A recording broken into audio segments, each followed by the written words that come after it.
तो good morning student. आज का हमारा टॉपिक है एनिमल किंगडम।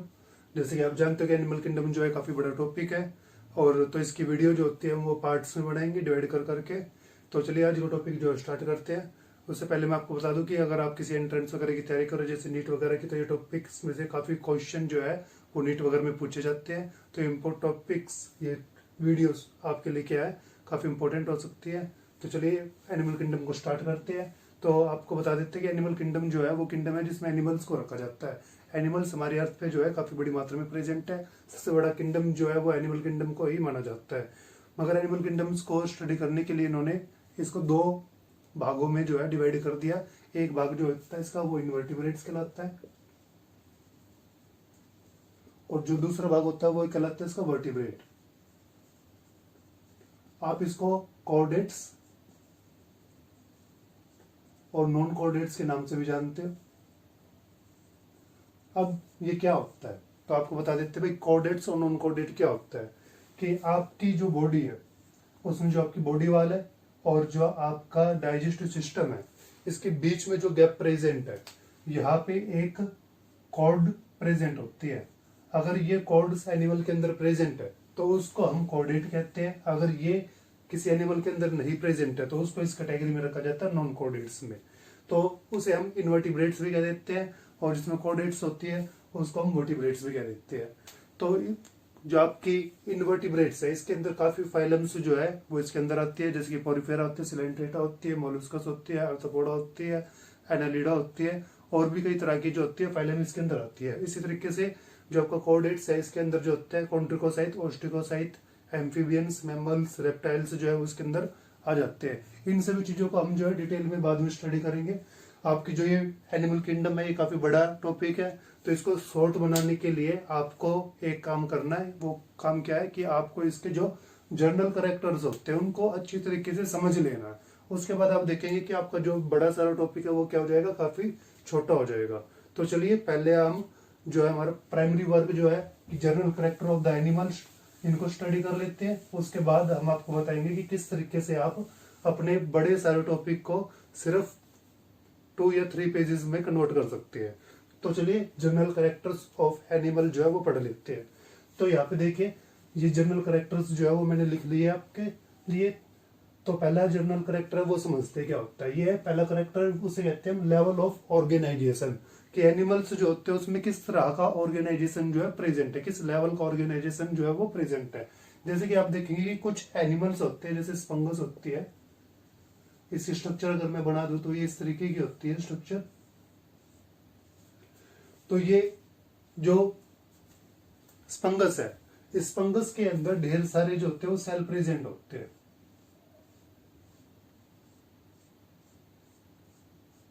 इससे पहले एक चीज और जान लीजिए आप, जैसे कि लेवल ऑफ ऑर्गेनाइजेशन में एक सेल लेवल होता है, एक टिश्यू लेवल होता है, और एक क्या होता है ऑर्गन सिस्टम लेवल होता है। अब इनके बारे में जान लीजिए कि कुछ बॉडी ऐसी होती है जिनके अंदर सिर्फ जो होती है सेल प्रेजेंट होगी, और वे सेल जो होते हैं काम करती है। तो उस ऑर्गेनिज्म को हम कह देंगे कि उसके अंदर किस तरह का लेवल ऑफ ऑर्गेनाइजेशन है, उसके अंदर जो होता है सेलुलर लेवल का क्या है ऑर्गेनाइजेशन है। कुछ ऑर्गेनिज्म ऐसे मिलेंगे आपको जिनके अंदर जो ढेर सारी सेल होगी, मगर वे ढेर सारी सेल्स जो होगी उसमें से कुछ सेल्स मिलकर एक फंक्शन कर रही होगी, और कुछ जो अलग सेल है वे मिलकर एक अलग फंक्शन कर रही होगी। और कुछ आपको ऐसे मिलेंगे जिसमें क्या होगा कि ढेर सारी सेल है मगर प्रत्येक सेल क्या कर रही है, अलग अलग अपना फंक्शन जो है वो करती जा रही है। तो जिसमें आपको इस तरीके का स्ट्रक्चर मिलेगा कि ढेर सारी सेल है मगर वे सभी सेल्स क्या कर रही है, अलग अलग तरीके का फंक्शन कर रही है। तो उस कंडीशन में हम कह देंगे कि उसके अंदर क्या है, सभी सेल है और सभी सेल जो इंडिपेंडेंटली काम कर रही है। तो उसके अंदर जो सेलुलर लेवल का ऑर्गेनाइजेशन जो है वो प्रेजेंट है। इसी तरीके से जब आप देखेंगे कि एक एनिमल है और उसके अंदर जो है ढेर सारी सेल है, मगर कुछ सेल्स जो मिलकर एक पर्टिकुलर कार्य कर रही है, कुछ सेल्स मिलकर एक पर्टिकुलर कार्य कर रही है। तो उसके अंदर वे सेल्स मिलकर क्या बन जाती है, ग्रुप बन जाती है। तो वो ग्रुप जो बनता है वो टिश्यू कहलाता है सेल्स का। तो उसके अंदर कौन सा लेवल प्रेजेंट होगा, उसके अंदर जो होगा वो टिश्यू लेवल जो प्रेजेंट होगा ऑर्गेनाइजेशन का। इसी तरीके से किसी में अगर ऑर्गन जो है वो जुड़ने के बाद काम कर रहे हैं तो उसमें हम कह सकते हैं कि उसके अंदर प्रेजेंट है ऑर्गन सिस्टम लेवल का। जैसे कि ह्यूमन बीइंग के अंदर प्रेजेंट होता है, ह्यूमन बीइंग के अंदर जो स्टोमक होता है, एलिमेंट्री कैनाल एलिमेंट्री कैनाल में स्टोमक होता है, स्मॉल इंटेस्टाइन होता है, लार्ज इंटेस्टाइन होती है, ऑइसोफेगस होता है। ये मिलकर पूरा क्या बना देता है, हमारा डाइजेस्टिव सिस्टम बना देता है। डाइजेस्टिव सिस्टम क्या हमारा एक ऑर्गन सिस्टम है जो कि हमारे अंदर क्या करता है, एक पर्टिकुलर वर्क करता है। तो इस तरीके से एनिमल्स को उनके सिस्टम के बेस पर, उनकी बॉडी की डेवलपमेंट के बेस पर अलग अलग 3 भागों में जो है हमने डिवाइड कर दिया। उसमें से एक जो होता है सेल लेवल का होता है, एक टिश्यू लेवल का होता है, और एक क्या होता है, ऑर्गन सिस्टम लेवल का होता है। तो जो सेल लेवल का होता है वो फंगस के अंदर पाया जाता है। यहाँ पे आप ये कहोगे कि भाई फंगस जो होती है वो तो मल्टीपल सेल होती है, मगर फंगस में आप एक बात जानेंगे कि फंगस के अंदर जो सेल्स होती है वो इंडिपेंडेंटली फंक्शन करती है। तो इसलिए उसके अंदर जो लेवल होता है वो कैसा होता है, वो सेलुलर लेवल का होता है। इसी तरीके से अगर आप स्ट्रक्चर देखते हैं हाइड्रा की, तो हाइड्रा के अंदर जो लेवल ऑफ ऑर्गेनाइजेशन होता है वो किस टाइप का होता है, वो टिश्यू का होता है। और ऑर्गन सिस्टम होता है, आपको पता ही है कि ह्यूमन जो है, डॉग जो होते हैं जिसके अंदर अच्छी तरीके से जो है सिस्टम्स डेवलप है। तो पहला हमारा जो होता है वो होता है लेवल ऑफ ऑर्गेनाइजेशन। दूसरा जो होता है वो होता है हमारा बॉडी प्लेन। बॉडी प्लेन में क्या होती है, बॉडी प्लेन में 3 चीजें होती है। एक होता है सेल एग्रीग्रेट, एक होता है ब्लाइंड सेक, और इसी में एक और होता है जिसे हम कहते हैं ट्यूब विद इन ट्यूब। तो अब इनके बारे में समझ लेते हैं। सेल एग्रीगेट का मतलब क्या होता है, जैसे कि आपने सेलुलर लेवल देखा है, जिस तरीके से कुछ सेल्स जो होते हैं वो आपस में इकट्ठी हो जाती है और इकट्ठी होकर फंक्शन कर रही है। तो इस तरह का जो बॉडी प्लेन बनता है उसके अंदर क्या कहते हैं, उसके अंदर कहते हैं कि वो सेल एग्रीगेटेड लेवल का है, क्योंकि सभी सेल्स जो होते हैं वो अलग अलग कार्य करती है। तो उसमें कुछ अच्छी तरीके से डेवलप्ड कोई फंक्शन, कोई सिस्टम जो होता बन नहीं पाता। तो दोनों में आपको एक जैसे ही लगेगा कि सेल एग्रीगेट और जो सेलुलर लेवल है वो लगभग सेम ही है। तो इसलिए सेम है क्योंकि सेल्स जब अलग अलग कार्य करती है तो वो इंडिपेंडेंट है। अगर वो मिलकर कोई कार्य कर रही है तो वो ऑर्गन या टिश्यू को बनाएगी जो कि स्पेसिफिक काम करेगा, मगर यहाँ पे वो ऐसा नहीं कर रही है। तो दोनों में क्या है, एक जैसी बात आपको लगेगी। मगर जब आप ब्लाइंड सेक को देखते हो तो ब्लाइंड सेक में क्या होता है कि ब्लाइंड सेक में आप एग्जांपल ले सकते हो अर्थवॉर्म का। अर्थवॉर्म जो होता है उसकी बॉडी में जब आप देखते हो, या फिर आप किसी भी मतलब कि हाइड्रा का एग्जांपल ले सकते हो आराम से, या फिर किसी भी ऐसे एनिमल का एग्जांपल ले सकते हो जिसकी बॉडी के अंदर आप ये पाएंगे कि उसकी बॉडी में माउथ जो है, जिसके द्वारा वो फूड को क्या करता है, इनटेक करता है। और उसके बाद जो होता है, जो वेस्ट मटेरियल उसकी बॉडी में बना है उस वेस्ट मटेरियल को बाहर भी जो होता है माउथ के थ्रू ही निकाल देता है। तो ऐसे ऑर्गेनिजम्स में जो बॉडी प्लेन होता है वो कैसा होता है, वो होता है ब्लाइंड सेक का। तो आपने कई बार देखा होगा कि जो अर्थवॉर्म होता है वो क्या करते हैं, माउथ से ही फूड को जो इनटेक करते हैं और बाद में जो होता है उसी से क्या कर देते हैं, वेस्ट मटेरियल को भी जो होता है बाहर निकाल देते हैं। तो उनके अंदर जो सिस्टम होता है वो कंप्लीट नहीं होता, तो इसलिए हम कह देते हैं ब्लाइंड सेक। आगे जाने के बाद जो होता है वो बंद होता है। तो आगे क्या होता है, ब्लाइंड सेक थैले की तरह जो होता है वो काम करता है। ट्यूब विद इन ट्यूब का मतलब क्या होता है, ट्यूब विद इन ट्यूब का एग्जांपल आप ह्यूमन बीइंग से ले सकते हो। जैसे कि इनमें क्या होता है, एक बॉडी वाल है जिसके बारे जो स्किन होती है उसमें जो होती है वो एक लेयर बनी हुई है। स्किन के नीचे जो होता है एक्टोडर्मिस, मेसोडर्मिस और एंडोडर्मिस होती है। इसी तरीके से बॉडी वाल प्रेजेंट है। बॉडी वाल के अंदर भी क्या है, डाइजेस्टिव सिस्टम प्रेजेंट है हमारा। तो ये एक ट्यूब बन चुकी थी और इसके अंदर जो होता है हमारा डाइजेस्टिव सिस्टम है जो कि एक और ट्यूब बन चुकी है। तो इसलिए इसे हम कहते हैं बॉडी प्लेन को ट्यूब विद इन ट्यूब। एक ऐसी बॉडी जिसके अंदर अच्छी बॉडी वाल हो और उसके अंदर जो होता है कंप्लीट डाइजेस्टिव सिस्टम भी प्रेजेंट हो। तो इस तरह के बॉडी प्लेन को हम क्या कह देते हैं, इस तरह के बॉडी प्लेन को हम कहते हैं ट्यूब विद इन ट्यूब। तो चलिए अब अगला जो टॉपिक है वो देख लेते हैं। अगले टॉपिक में सिमेट्री। सिमेट्री को आपको काफी अच्छी तरीके से जानना। हमारे पास जो होता है मेनली जो हम एनिमल्स में पढ़ते हैं वो होता है बाइलेटरल सिमेट्री होता है, और रेडियल सिमेट्री होता है, और स्फेरिकल सिमेट्री होता है। इन दोनों में डिफरेंस काफी बार पूछे जाते हैं, तो आपको उनको ध्यान से याद करना है। बाइलेटरल को भी देखिए, अगर आप किसी बुक को ले रहे हो या किसी पेज को ले रहे हो, ये बुक है आपकी, ठीक है। अगर आप इस बुक को एक लाइन लगाकर इसे 2 भागों में बांट दे, तो 2 भागों में बंटने के बाद इस भाग को उठा के इसके ऊपर रखेंगे और इसके ऊपर रखने पर ये इसको पूरी तरीके से कवर अप कर लेता है। तो इस तरह की सिमेट्री को हम क्या कहते हैं, इस तरह की सिमेट्री को हम कहते हैं बाइलेटरल सिमेट्री। रेडियल सिमेट्री क्या होता है, देखिए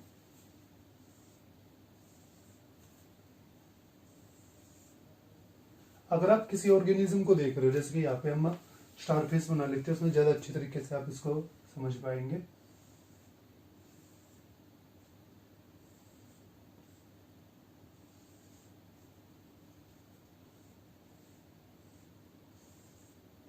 मान लीजिए स्टारफिश है और ये एक प्लेट है आपके सामने।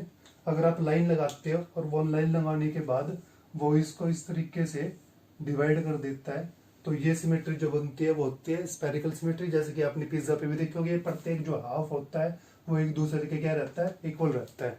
मगर जब आप एक लाइन लगा रहे हो और वो इसको इस तरीके से डिवाइड कर देता है, तो ये जो होता है ये भी इक्वल पार्ट बनेंगे और ये कहलाएगा आपका रेडियल सिमेट्री। जो स्पेरिकल सिमेट्री है, स्पेरिकल सिमेट्री में से जो भी लाइन आपकी गुजरेगी वो सेंटर से होके गुजरेगी, ठीक है। और जो आपका रेडियल सिमेट्री है उसमें भी जो भी लाइन होगी सेंटर से होके गुजरेगी, मगर वो वहां से अप टू बॉटम होके निकलेगी और वो होगी सिर्फ सेंटर से जो है वो निकल जाएगी। तो ये इसमें क्या रहता है, डिफरेंस रहता है। अगर आप स्ट्रक्चर के ऊपर देखना चाहे तो स्ट्रक्चर के ऊपर भी देख सकते हैं। सिर्फ इसमें जो होती है, जो आपको साइड वाली लाइन लगानी है राइट टू लेफ्ट या लेफ्ट टू राइट, ये लाइन आप रेडियल सिमेट्री में नहीं लगाते। सिमेट्री का मतलब होता है किसी भी आप बॉडी को दो इक्वल भागों में बांट रहे हो तो वो उसकी क्या होती है, सिमेट्री होती है। कई ऑर्गेनिजम्स आपको ऐसे भी मिलेंगे जिसमें जो होती है सिमेट्री प्रेजेंट नहीं होती, कोई भी सिमेट्री नहीं बनेगी, ना बायलेटरल बनेगी, ना रेडियल बनेगी, ना स्पेरिकल बनेगी। तो ऐसे ऑर्गेनिजम्स के लिए हम यूज कर लेते हैं एसिमेट्रिकल वर्ड। जिस ऑर्गेनिज्म के अंदर कोई भी सिमेट्री नहीं बन रही उसे आप कहेंगे एसिमेट्रिकल ऑर्गेनिज्म। इसके बाद आपके पास आता है, सबसे आसान है ये, जर्म लेयर। आपने अगर ह्यूमन डेवलपमेंट पढ़ा है तो उसमें भी आपने इसको पढ़ा होगा कि आपकी जो बॉडी होती है उसकी अगर स्किन हट जाए तो स्किन हटने के बाद उसके अंदर क्या होती है, एक लेयर प्रेजेंट होती है, उसके बाद जो होती है एक और लेयर प्रेजेंट होती है, और उसके बाद एक और लेयर उसमें प्रेजेंट होती है। तो ये जो लेयर इसके अंदर प्रेजेंट है उसमें से एक लेयर जो होती है वो एक्टोडर्म होती है, दूसरी लेयर जो होती है वो मीजोडर्म होती है, अंदर वाली क्या होती है, एंडोडर्म। ड्रम का मतलब क्या होता है, लेयर। एक्टो का मतलब बाहर। तो ये जो लेयर बाहर की तरफ प्रेजेंट होती है उसे हम कहते हैं एक्टोडर्म, और जो अंदर की तरफ प्रेजेंट होती है उसके लिए हम कहते हैं मीजो, मिडल मतलब की, और जो सबसे अंदर है उसके लिए हम कहते हैं एंडो मतलब इनर। तो ये इस तरीके से इनके तीन नाम बने, ये होते हैं एक्टोडर्म, मीजोडर्म, एंडोडर्म। ये ग्रेस्टुलेशन के दौरान जो फर्टिलाइजेशन होती है, फर्टिलाइजेशन के बाद जाइगोट बनता है, फिर ब्लास्टुलेशन होता है, उसके बाद इम्प्लांटेशन के बाद जब जब ऑर्गेनिज्म अपना रूप लेने लगता है तो उससे पहले एक प्रोसेस होता है कि उसमें तीन जर्म लेयर्स बनती है, होती है एक्टोडर्म, मीजोडर्म और एंडोडर्म। जब ये तीनों जर्म लेयर बनती है तो उसके बाद जो होता है आपके ऑर्गन्स डेवलप होना जो होता है स्टार्ट हो जाते हैं। तो जिस एनिमल्स के अंदर ये तीनों जर्म लेयर्स प्रेजेंट होती है तो उस एनिमल्स को हम कह देते हैं ट्रिफोब्लास्ट। और जिसके अंदर अब कुछ इवोल्यूशंस के दौरान हमने ये भी पढ़ा कि कुछ ऐसे ऑर्गेनिजम्स थे जो कि अनडेवलप रहे, जो पूरी तरीके से डेवलप नहीं हो पाए, तो उनकी बॉडी में सिर्फ हमें दो ही लेयर मिलती है, एक होती है एक्टोडर्म और एक होती है एंडोडर्म। तो ऐसे ऑर्गेनिज्म जिनके अंदर सिर्फ दो लेयर मिलती है तो उसे हम कहते हैं डिप्लोब्लास्टिक। तीन मिलती है तो ट्रिफोब्लास्टिक और दो मिलती है तो डिप्लोब्लास्टिक। जैसे कि अगर आप ये करेक्टर पढ़ लेंगे तो पढ़ने के बाद जब हम आपको फाइलम पढ़ाएंगे तो फाइलम पढ़ाते वक्त सिर्फ आपको ये याद करना है कि किसके अंदर कौन सा ऑर्गेनाइजेशन होता है। आपको फिर कंप्लीट जो उसकी स्टेटमेंट है वो लर्न करने की जरूरत नहीं पड़ेगी। तो इस तरीके से आपका जो भी ये मैटर होगा वो क्या हो जाएगा, काफी छोटा हो जाएगा, 2 से 3 पेजों पे आप देखोगे कि वो आ जाएगा। तो इसलिए आपको इसको क्या करना है, काफी ध्यान से जो है वो पढ़ना और समझना है। अगर कोई भी क्वेश्चन आपका है तो आप कमेंट करके आराम से पूछ सकते हैं इसमें। अब देखिए सेफलाइनाइजेशन क्या होता है। सेफलाइनाइजेशन जो होता है कई बार हम ही समझ लेते हैं प्रेजेंट ऑफ हेड। अगर हेड प्रेजेंट है तो उसमें कह देते हैं सेफलाइनाइजेशन, मगर इतना नहीं है। डेवलपमेंट के दौरान, इवोल्यूशन के दौरान जब डेवलपमेंट हो रही है तो डेवलपमेंट के दौरान जब एंटीरियर एंड पे एनिमल्स होते हैं, जैसे कि आपका हेड है, जैसे ह्यूमन बीइंग बना लेते हैं हम। ह्यूमन बीइंग जो है इस तरीके से उसके जो होते हैं पैर हाथ होते हैं, ये बॉडी हो जाएगी उसकी, और ये हो जाएंगे पैर। तो जो जहाँ पे सिर प्रेजेंट है, जहाँ पे हेड प्रेजेंट है, उस एंड को हम क्या कहते हैं, एंटीरियर एंड कहते हैं। और जो आगे का भाग है, जहाँ पे जो होते चेस्ट प्रेजेंट है, आगे का भाग है, इसको कहते हैं वेंट्रिकल पोर्शन। जो जहाँ पे कमर है, जो पीछे का भाग है, उसको हम कहते हैं डोर्सल। और जो हमारे हाथ के साइड का भाग होता है, ये वाला साइड का भाग, इसे हम कहते हैं लेटरल साइड। और जो पेयर होते हैं किसी एनिमल के जब पे टेल प्रेजेंट है तो उसमें कहते हैं पोस्टीरियर एंड। तो इस तरीके से आपको इनकी जो पोजीशन है वो भी लर्न करनी है। आगे जो होगा सिर की तरफ वो होगा एंटीरियर, ये होगा पोस्टीरियर, ये होगा लेटरल हाथों की तरफ, और आगे का जो हिस्सा होगा वेंट्रल होगा, और पीछे की तरफ क्या होगा डोर्सल होगा। तो इस तरीके से अगर ये सेफलाइजेशन अगर हम पढ़ रहे हैं तो हमें जानना है कि डेवलपमेंट के दौरान जब एंटीरियर किसी एनिमल के एंटीरियर एंड पर कोई सेंस ऑर्गन या नर्वस सिस्टम जो होता है डेवलप हो जाता है तो उस करेक्टर को हम कहते हैं सेफलाइजेशन, जिसका मतलब है present of head on the anterior and. कि सेफलाइजेशन क्या है कि उस ऑर्गेनिजम्स के अंदर जो है सेफलाइजेशन है, मतलब उसके एंटीरियर एंड पर क्या है सेंसरी ऑर्गन जो है वो प्रेजेंट है, या तो सेंसरी ऑर्गन प्रेजेंट है या फिर नर्वस सिस्टम प्रेजेंट है। इसके बाद आपका अगला टॉपिक बनता है अपेंडिज। अपेंडिज को भी आपको ध्यान से याद करना कि कितना अपेंडिज होता है। अपेंडिज का मतलब होता है कोई भी पार्ट जो लोकोमोशन में काम कर रहा है, फीडिंग करने का काम कर रहा है, प्रोटेक्शन करने का काम कर रहा है, उसको हम क्या कह देते हैं, उसको हम कह देते हैं अपेंडिज। जैसे कि आप देखेंगे हाइड्रा होता है या जो आपका कॉकरोच वगैरह होता है, कॉकरोच के ऊपर क्या होते हैं फिन प्रेजेंट होते हैं, मतलब थ्रेडल एक स्ट्रक्चर प्रेजेंट होते हैं जिनको टेंटिकल्स कहते हैं। तो टेंटिकल्स भी किस में आ जाते हैं, टेंटिकल्स भी जो होते हैं अपेंडिज में आ जाते हैं।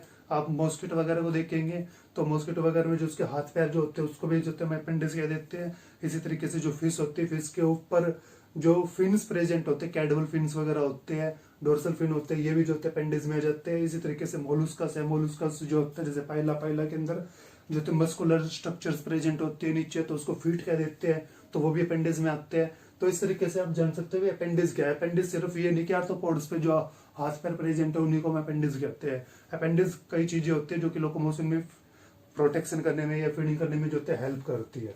तो कई बार आपसे क्वेश्चन पूछ दे देंगे भी, और क्वेश्चन पूछने के बाद मतलब ये क्वेश्चन आएगा जैसे कि टेंटिकल क्या है, टेंटिकल एक अपेंडिज है या नहीं है, या क्या काम करता है। तो उसमें अगर आपको पता नहीं होगा तो आप गलत आंसर लगा के आएंगे, अगर पता होगा तो सही लगा सकते हो। जैसे पूछ लेंगे फिन क्या है, फिन जो होता है लिम्स में आता है, किस चीज में, अपेंडिज में आता है, किसी और चीज में आता है। तो आपको क्या करना है, सही से जो रीड करना है। आसान से क्वेश्चन जो है आपको नीट में इसमें से मिलेंगे, बस आपको ये ध्यान रखना है कि आपने वो अच्छी तरीके से पढ़ रखा हो। तो अगला जो टॉपिक हमारा वो स्टार्ट करते हैं, वो है सिगमेंटेशन। इसमें से काफी बार क्वेश्चन आते हैं, अगर आप एमएससी या बीएससी कर रहे हो तो वहां पे आपको इसमें से क्वेश्चन मिल जाएंगे। मेटामॉर्फिज्म, जो मेटामॉर्फिज्म होता है वो क्या होता है, सॉरी मेटामेरिज्म।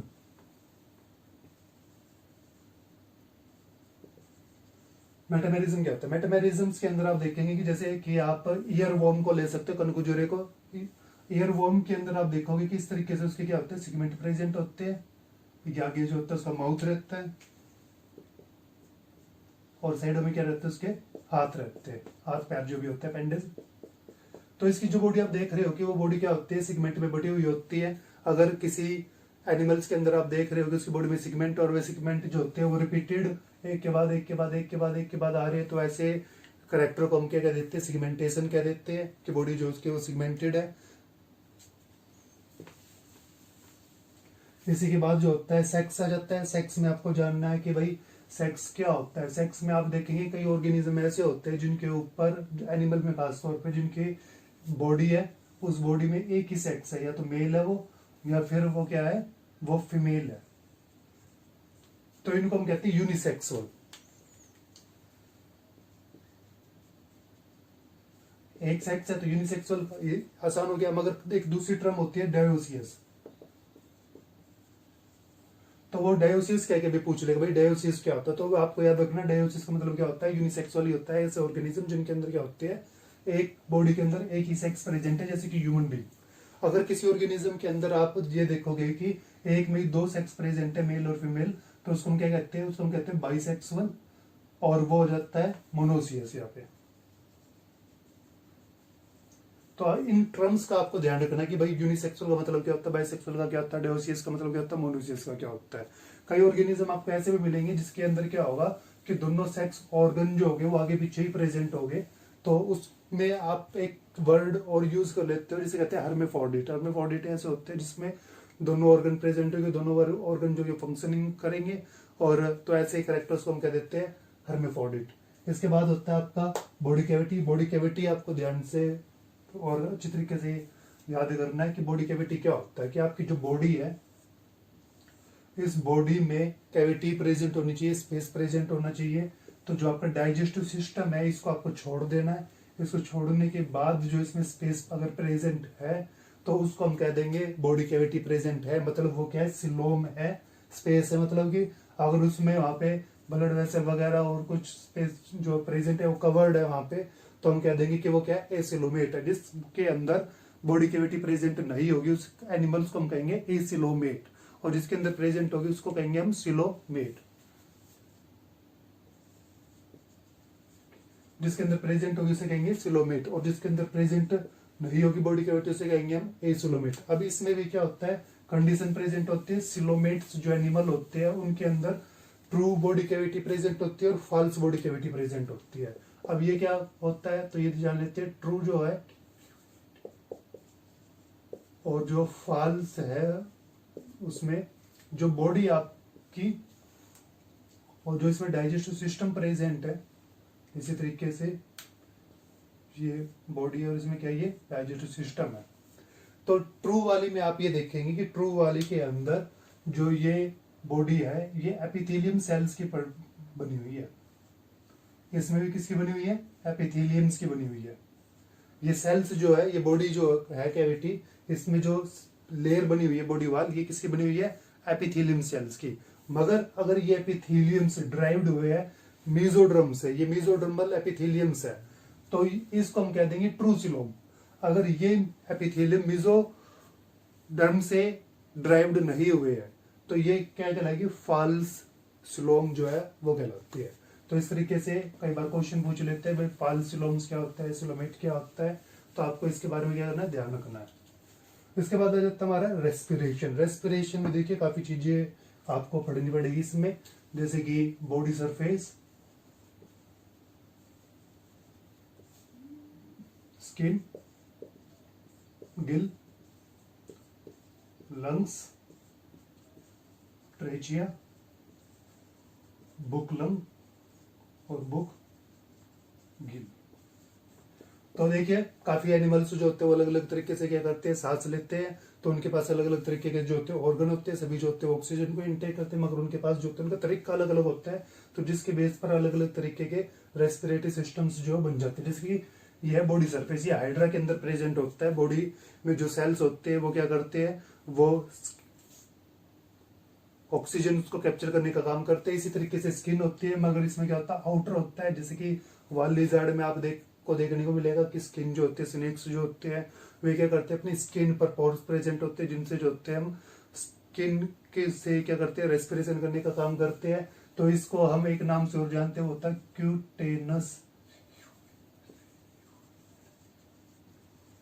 क्यूटेनस रेस्पिरेशन। इसी तरीके से गिल्स होता है, जैसे कि आपने फिश को सुना होगा कि फिश क्या करती है, वो गिल से रेस्पिरेशन करती है। तो इस तरह के रेस्पिरेशन को हम ब्रांचियल रेस्पिरेशन कहते हैं। इसी तरीके से लंग्स होता है, जैसे ह्यूमन बीइंग होते हैं, डॉग्स होते हैं, कैट होते हैं, ये जो लंग से करते हैं। तो इसको हम क्या कहते हैं, इसको हम कहते हैं पल्मोनरी रेस्पिरेशन। इसी तरीके से ट्रेचिया, आप इंसेक्ट को जब पढ़ेंगे, जैसे कि कॉकरोच होगा, तो कॉकरोच के अंदर क्या होता है, उसकी बॉडी होती है और उसके अंदर जो होते हैं इस तरीके से पाइप जो होते हैं बने हुए होते हैं, जो कि ट्यूब लाइक स्ट्रक्चर्स होती है, और ये ऑक्सीजन को कैप्चर करके अलग अलग जगह पे पहुंचाने का काम करते हैं। तो इन ट्यूब्स को हम ट्रेचिया कह देते हैं। तो इसके अंदर जो सिस्टम बनता है वो होता है ट्रेचियल सिस्टम। अब ये क्या होता है, बुक आगे दे रखा बुक लंग्स और बुक गिल। बुक लंग्स जो होता है वो स्कॉर्पियन के अंदर होता है। स्कॉर्पियंस जो होता है एक बुक लंग्स की तरह, मतलब एक स्पेशल तरीके से जो होता है रेस्पिरेशन करता है, तो उसको हमने कहा है बुक लंग। और जो क्रैब्स होते हैं, जैसे किंग क्रैब्स होता है, ये जो होता है जिस तरीके से रेस्पिरेशन करते हैं उसमें हम कहते हैं कि ये क्या है, किस तरीके से कर रहे हैं, ये है बुक गिल। तो इस तरीके से अलग अलग एनिमल्स जो होते हैं वो अलग अलग तरीके से क्या करते हैं, रेस्पिरेशन करते हैं। इसी तरीके से जब आप एक्सक्रीटरी सिस्टम्स को पढ़ेंगे तो एक्सक्रीटरी सिस्टम में भी अलग अलग तरीके के आपको ऑर्गन्स जो मिलेंगे। सभी ऑर्गेनिजम्स में एक ही काम होता है एक्सक्रीटी को, मतलब कि एक्सक्रीटी के तौर पर जो वेस्ट मटेरियल होता है इसको बाहर निकालना। मगर इनमें जैसे जैसे इवोल्यूशन हुआ, जैसे इसमें इवोल्यूशन हुआ था, तो अलग अलग हाईली डेवलप्ड जो सिस्टम थे वो बनते जा रहे थे टाइम के अकॉर्डिंग और सिचुएशन के अकॉर्डिंग। अगर वाटर में था तो गिल्स बन रहे थे, और अगर एयर में तो लंग्स बन रहे थे। इसी तरीके से जब आप एक्सक्रीटरी सिस्टम को देखेंगे तो एक्सक्रीटरी सिस्टम के अंदर भी अलग अलग तरीके के आपको जो है अलग अलग तरीके के ऑर्गन्स जो है वो डेवलप होते हुए आपको मिलेंगे। तो एक्सक्रीटरी सिस्टम में आपको मिलता है फ्लेम सेल, एक होता है फ्लेम सेल्स जो आपको मिलता है। फ्लेम सेल्स के बाद होता है इंट्रासेलुलर सेल्स होते हैं। इंट्रासेलुलर सेल्स के बाद होता है आपका मेलफेजियन ट्यूब,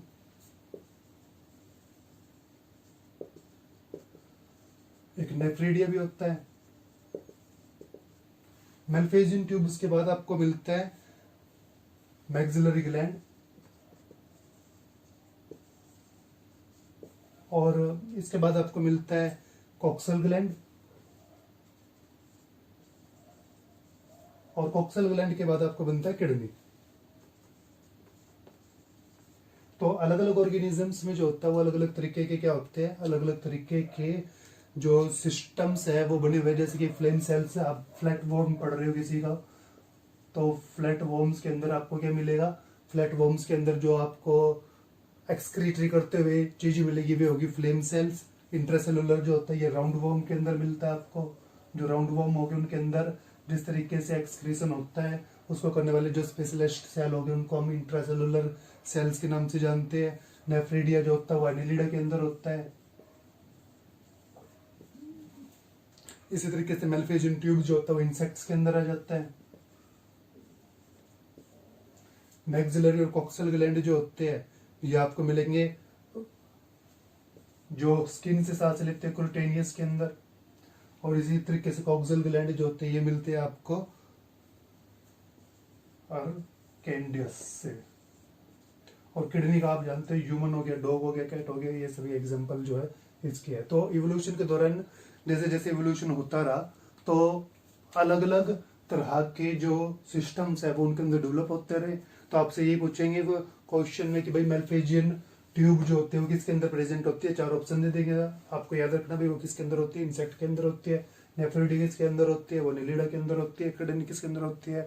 तो आपको इस तरीके से ये मटेरियल जो है वो याद रखना है ताकि आपका काम जो है इजी हो सके। पेपर में ज्यादा बड़े क्वेश्चन जो है वो नहीं देगा आपको, सिंपल सिंपल क्वेश्चन हो गए। बस ये हो जाता है कि कुछ क्वेश्चन हम पढ़ लेते हैं और कुछ क्वेश्चन जो होते हैं हम नहीं पढ़ पाते।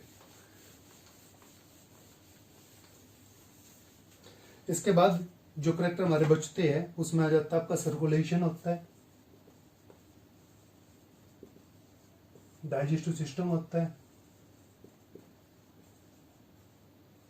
अब डाइजेस्टिव सिस्टम आपको देख लेते हैं, काफी आसान है कि माउथ और एनस। अगर बॉडी में आप किसी ऑर्गेनिज्म के ये देखते हो कि उसके पास माउथ है फूड को इनटेक करने के लिए और एनस है फूड को एग्जॉट करने के लिए, तो उसके अंदर जो डाइजेस्टिव सिस्टम होगा वो क्या होता है, कंप्लीट टाइप का होता है। डाइजेस्टिव सिस्टम में दो ही कैटेगरी मिलेगी आपको, कंप्लीट और इनकम्प्लीट। तो इसमें जो कंप्लीट होता है उसका मतलब है कि उसके पास फूड को इनटेक करने के लिए माउथ है और फूड को का जो वेस्ट होता है उसको बाहर निकालने के लिए क्या है, एनस है। जिसके अर्थवॉर्म है, अर्थवॉर्म के अंदर आप देखेंगे कि उसके पास माउथ ही होता है फूड को इनटेक करने के लिए और फेसेस को बाहर निकालने के लिए। तो उन ऐसे ऑर्गेनिज्म के अंदर जो डाइजेस्टिव सिस्टम आपको मिलेगा वो किस टाइप का होगा, वो होगा इनकम्प्लीट टाइप का। उसके बाद होता है सर्कुलेशन। सर्कुलेशन में भी आपको दो ही चीज मिलेगी, या तो होगा ओपन सर्कुलेशन या होगा क्लोज्ड सर्कुलेशन। अब ये क्या होता है, तो देखिए ओपन और क्लोज्ड में क्या है। ओपन में क्या होता है कि जैसे कि आपकी ये स्ट्रक्चर बना लेते हैं, देखिए ब्लड वेसल है, ये वेन मान लीजिए आप, ये आर्टरी मान लीजिए, ये हार्ट है और ये बॉडी। आर्टरी जो होती है ब्लड को ले जाती है कहाँ पे, बॉडी में। अगर बॉडी में जाने के बाद ब्लड जो होता है बॉडी के सेल्स के चारों तरफ फैल जाता है और वापस कलेक्ट होके वेन से हार्ट में आ जाता है और फिर आर्टरी से होता हुआ बॉडी में और फिर वेन में आ जाता है। तो इस टाइप का जो सर्कुलेशन होगा वो होगा ओपन। और इस तरफ देखिए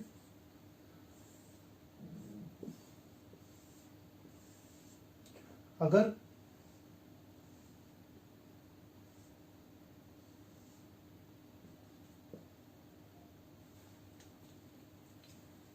जैसे आपका हार्ट है, ये बॉडी है, ये वेन है, सॉरी आर्टरी है, और ये क्या है, वेन, और ये कैपिलरी है। अगर आपका ब्लड जो है वो ट्रांसफर हो रहा है, और ट्रांसफर होता हुआ वो कैपिलरीज में से होके गुजर रहा है, वो सेल्स के डायरेक्ट कांटेक्ट में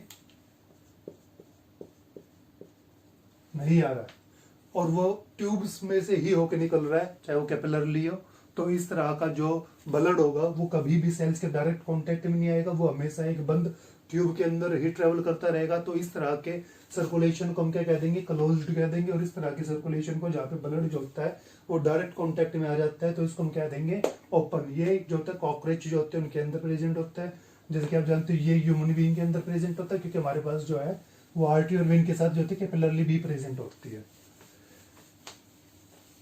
इसके बाद हमारा जो अगला बनता है पॉइंट वो है फर्टिलाइजेशन और डेवलपमेंट। फर्टिलाइजेशन को आप जानते ही हो। फर्टिलाइजेशन या तो बॉडी के अंदर होते हैं, बॉडी के जो होते हैं बाहर होते हैं। जैसे कि फ्रॉग है, फ्रॉग में जो फर्टिलाइजेशन होती है बॉडी के बाहर होती है। फ्रॉग जो होता है वो पानी के अंदर बॉटम में एक गड्ढा खोदने के बाद उसमें अपना जो होता है स्पर्म जो होता है इजैकुलेट कर देता है, और फीमेल जो फ्रॉग होती है वो अपना जो ओवम होता है उस वहां पे जो होता है डाल देती है, और बाद में जो होता है बॉडी के बाहर ही क्या होता है, फर्टिलाइजेशन होती है। तो इस तरह की फर्टिलाइजेशन को हम क्या कह देते हैं, उसको हम कह देते हैं एक्सटर्नल फर्टिलाइजेशन। और जैसे ह्यूमन बीइंग होते हैं, ह्यूमन बीइंग में जो होता है वो बॉडी के अंदर जो होता है फर्टिलाइजेशन होता है, तो उसको हम क्या कह देते हैं, उसको हम कह देते हैं इंटरनल फर्टिलाइजेशन। तो इस तरीके से फर्टिलाइजेशन में हमारे दो पॉइंट बनते हैं, इंटरनल फर्टिलाइजेशन और एक्सटर्नल फर्टिलाइजेशन। अगर डेवलपमेंट की बात करें तो डेवलपमेंट में बनती है हमारे पास तीन चीजें। एक होता है ओविपेरस, एक होता है विविपेरस, एक होता है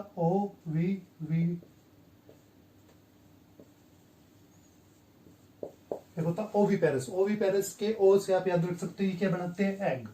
विविपेरस क्या होता है, जिसमें डायरेक्ट जन्म दिया जाए। और ओविपेरस होते हैं जिसमें एग तो देगा मगर बॉडी के अंदर रहेगा, और वो बॉडी के अंदर ही हैच्ड होगा, टूटेगा, और उसके बाद एक नया यंग वन जो होता है वो जन्म देगा। तो इसको हम कहते हैं ओविविपेरस। तो कई ऑर्गेनिजम्स में जो डेवलपमेंट होते हैं वो आपको देखने को मिलेगी, मगर यहाँ पे ओविपेरस में भी जो होता है कंडीशन प्रेजेंट होती है। वो कंडीशन ये होती है कि ये अंडे तो देंगे, मगर इस अंडे में से डायरेक्ट एक हैच्ड होने के बाद एक एडल्ट ऑर्गेनिज्म जब जन्म लेता है तो एक नॉर्मल केस है। और उसके बाद जब एक और केस इसमें होता है कि जब अंडा हैच्ड होगा, टूटेगा, तो उससे अनडेवलप्ड फॉर्म में एक ऑर्गेनिज्म निकलेगा। उस स्टेज को हम क्या कहेंगे, लार्वा कहेंगे। और वो बाद में क्या होगा, एक एडल्ट ऑर्गेनिज्म में क्या हो जाएगा, वो चेंज हो जाएगा। इस प्रोसेस को हम कहते हैं मेटामॉर्फिज्म। जो चेंज आते हैं, जैसे कि आप बच्चे होते हैं, फिर थोड़े बड़े होते हैं, फिर और थोड़े बड़े होते हैं, फिर एडल्ट बन जाते हो, तो जो चेंज बॉडी में आ रहे हैं, तो इस चेंज को हम क्या कहते हैं, इसको हम कहते हैं मेटामॉर्फिज्म। तो यहाँ पे आपको ध्यान रखना है। तो ये हमारे जो थे वो आज के क्या थे, करेक्टर्स थे जो एनिमल्स के अंदर प्रेजेंट होते हैं। अब जब भी आप एनिमल किंगडम को पढ़ेंगे, तो जब भी हम आपको पढ़ाएंगे अलग अलग फाइलम, जैसे कि पोरिफेरा होते हैं, एनिलिडा होते हैं, या आर्थ्रोपोडा होता है, मोलस्कस होते हैं, कॉर्डेट्स होते हैं, तो उसके अंदर हम आपको पढ़ाएंगे जनरल करेक्टर्स कि इनकी बॉडीज जो होती है वो उसमें किस तरह का सेलुलर ऑर्गेनाइजेशन होता है, इनकी बॉडी में जो होता है वो किस तरीके का डाइजेस्टिव सिस्टम होता है, रेस्पिरेशन होता है। तो आपको बस ये बताना है कि इसमें फ्लेम होता है या इसके अंदर जो होता है पल्मोनरीज प्रेजेंट होती है, या इसके अंदर डाइजेस्टिव सिस्टम जो क्लोज्ड है या अनक्लोज्ड है। तो इस तरीके के क्वेश्चन जो होगा वो ही आपके एग्जाम में आएंगे, और इसके बेस पर आप अपना जो मटेरियल है उसको भी क्या कर पाएंगे, काफी स्मॉल बना पाएंगे। अगर आपका कोई भी क्वेश्चन इस टॉपिक से रिलेटेड है तो आप उसको कमेंट में पूछ सकते हैं। Thank you.